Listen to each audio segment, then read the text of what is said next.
Hi! Hello! Good evening or magandang gabi. It's almost 11:30 and tonight we're going to learn the different types of weather in Tagalog. And for example, that's rainy, stormy, windy, and how to say them in the Tagalog language. You could also find the words down below under the About section and practice saying the words with me. Our first word would be sunny, and sunny is maaraw. Maaraw. Maaraw.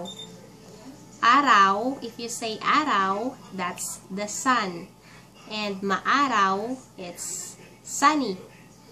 And next word we have windy or mahangin. Mahangin.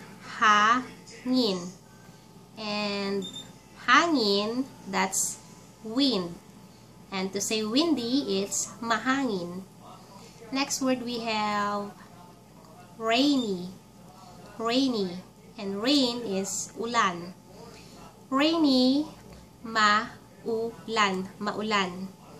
And I remember back then when I went to the school in the Philippines, I have to carry umbrella during the rainy season, and all the umbrellas or all the payong would be lined up outside the classrooms. And next word we have cloudy. Cloudy is maulap. Maulap. Cloud is ulap.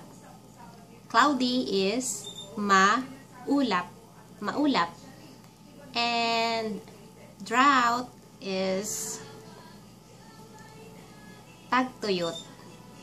Tagtuyot. Tagtuyot. And we have hot, which is mainit. Mainit. Mainit. And cold is malamig. Malamig. Malamig. And stormy, last one, that would be mabagyo. Mabagyo. And storm is bagyo. Let's do a review. We have rainy, which is maulan, maulan. Rainy. And stormy is mabagyo. We have hot, mainit, and cold is malamig. Drought, tagtuyot, tagtuyot. Cloudy is maulap. And sunny is maaraw. And last word would be windy, which is mahangin.